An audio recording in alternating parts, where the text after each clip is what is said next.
Hi everyone, welcome to my channel. My name is Lisa. I am a 44-year-old single person currently living in the Northern Virginia area. I am following the Dave Ramsey baby steps and I'm on baby step number 2, working to pay off my debt. My current debt as of February 1st is $55,900. So today I am going to walk you through my 2019 debt payoff plan. We're going to talk about what kind of debt I have and how much I have of each one. And then we'll go over what my plan is to get everything paid off, hopefully by the end of the year. So go ahead and start over here. My first debt is the IRS. I owe $4,500, which needs to be paid by the time I file my taxes in April. I have a credit card that is $11,200. I have an auto loan that is $12,000. This is a car that I no longer have. I got into an accident. The car was a total loss, and this is the difference between how much I owed on the car and what insurance paid. If you are currently financing a vehicle and you are underwater, I highly recommend getting gap insurance. It is worth every penny. Next is Wells Fargo, and that is $12,700. And last and certainly not least is a personal loan, which is $15,500. So my 4 debts here, other than the IRS, these are older debts. These are all in collections, and none of them are accumulating interest. This is the reason why I am following the Dave Ramsey baby steps and doing the snowball method, and not the debt avalanche. So the difference between the snowball and the avalanche is that when you work a debt snowball, you work your debts in order of amount, smallest to largest, whereas the avalanche method, you would put your debts in order by interest. So again, no interest accumulating, so I am following the snowball method. All right, so for the month of January, my plan was to put aside $1,500, and I did reach that goal. And then I paid the minimum payment on my other debts. So I have these set to automatically withdraw from my account every other week. So on payday, $100 comes out for each one of these. In the month of February, I planned to save $1,500 and then pay the minimum payment on my remaining debts. And so far, I am on track to have $1,500 saved. In March, this is a bonus month. I don't know what my bonus amount is, but I do expect it to be at least $1,500 or more. My goal in March is to save $1,500 for the IRS debt. And then for the credit card, I'll go ahead and save whatever my bonus is and set that aside and then pay the minimum payment on my remaining creditors. In April, I plan to file my taxes and pay the IRS this $4,500. And let me back up and say that I am using Capital One 360. I have an account with Capital One 360 that I have labeled my debt sinking fund account.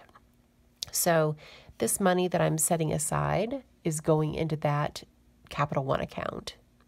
So by the time I'm ready to pay it in April, that money is in the account. I have a debit card just for that account, and I'll go ahead and get that filed. Same thing with this money here. Whatever the bonus is will be transferred out of my main checking into that sinking fund account. So again, March will be a bonus, and then I'll just pay the minimum payments on my debts. In April, I will have filed my taxes. This money will have gone away. I expect to be able to save $1,500 in the month of April and then still paying the minimum payments on my creditors. in the month of May is a 3 paycheck month. So my goal for May is to go ahead and pay off the credit card.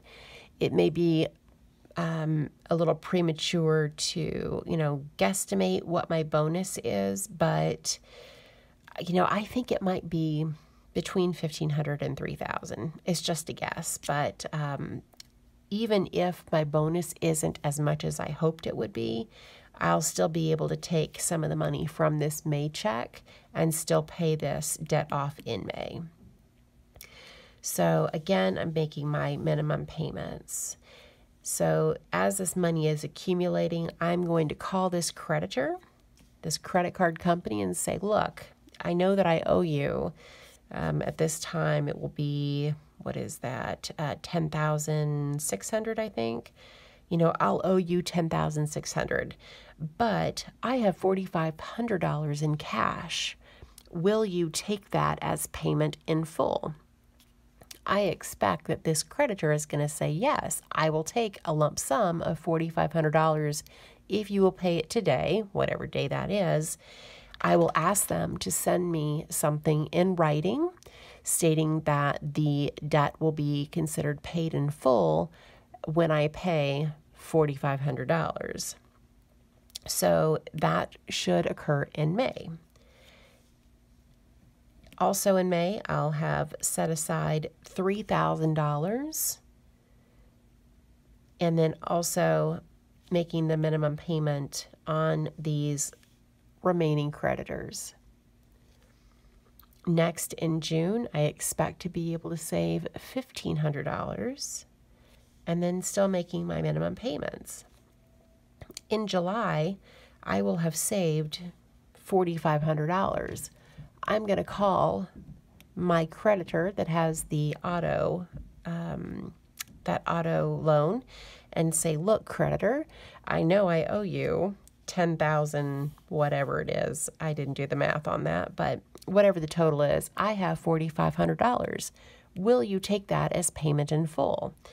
I expect that this creditor at that point will say, yes, I will take $4,500.